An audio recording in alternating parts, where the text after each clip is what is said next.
আমাদের প্রিয় নেতা আগামী রাষ্ট্রনায়ক তারেক রহমানকে মিথ্যা মামলায় সাজা দিয়ে রেখে আপনাদের দোয়া ভালোবাসা কিছু দিনের মধ্যে আমাদের প্রিয় নেতা বাংলাদেশে আসবে।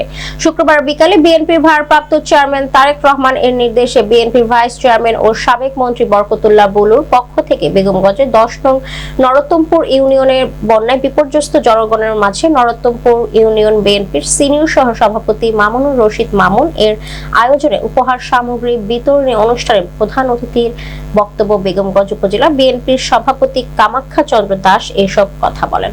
এ সময় উপস্থিত ছিলেন বেগমগঞ্জ উপজেলা বিএনপির যুগ্ম সাধারণ সম্পাদক মোহাম্মদ আহসানুল্লাহ, বেগমগঞ্জ উপজেলা যুবদলের আহ্বায়ক মোহাম্মদ রুস্তম আলী, নরোত্তমপুর ইউনিয়ন বিএনপির সভাপতি রফিকুল্লাহ, সাধারণ সম্পাদক জামাল উদ্দিন, উপজেলা যুবদলের সদস্য সচিব মহিউদ্দিন রাজু, উপজেলা কৃষক দলের সদস্য সচিব মোহাম্মদ মানিক সহ ইউনিয়ন বিএনপি অঙ্গ ও সহযোগী সংগঠনের নেতৃবৃন্দ।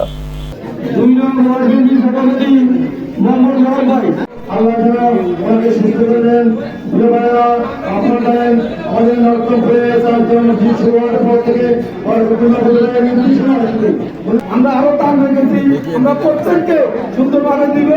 আমাদের এলাকার জন্য সুনাময়, দলের জন্য সুনাময় এবং বেগমগঞ্জ মাটির মানুষের আমাদের জাতীয় নেতা বুলু ভাই সুস্থতা কামনা করে বেগমগঞ্জে আবার আমাদের বুলু ভাই আমাদের পাশে এমপি হয়ে ফিরে আসবো এই উদ্যোগ আহ্বান জানিয়ে আমি আমার সংক্ষিপ্ত বক্তব্য শেষ করছি। আসসালামু আলাইকুম ওয়া রাহমাতুল্লাহি ওয়া বারাকাতুহু। গত 24 আগস্টের বন্যার পর থেকে প্রতিদিন প্রতিনিয়তা সে আপনারা শুরু করে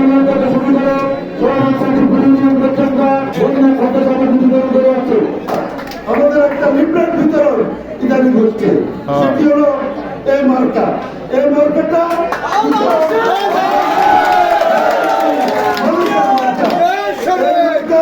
খেতে খাওয়া জনগণের মার্কা। এই মার্কা গণতন্ত্রকামী, গণতন্ত্র যারা পছন্দ করে, বাক স্বাধীনতা যারা পছন্দ করে, তাদের মার্কা এই ধানের শীষ মার্কা। আমাদের প্রিয় নেতা আগামী রাষ্ট্রনায়ক তারেক রহমানকে মিথ্যা মামলা দিয়ে দীর্ঘদিন সাজা দিয়ে রেখেছে। আপনাদের দোয়া, আপনাদের ভালোবাসা কিছুদিনের ভিতর আমাদের প্রিয় নেতা বাংলাদেশে আসবে।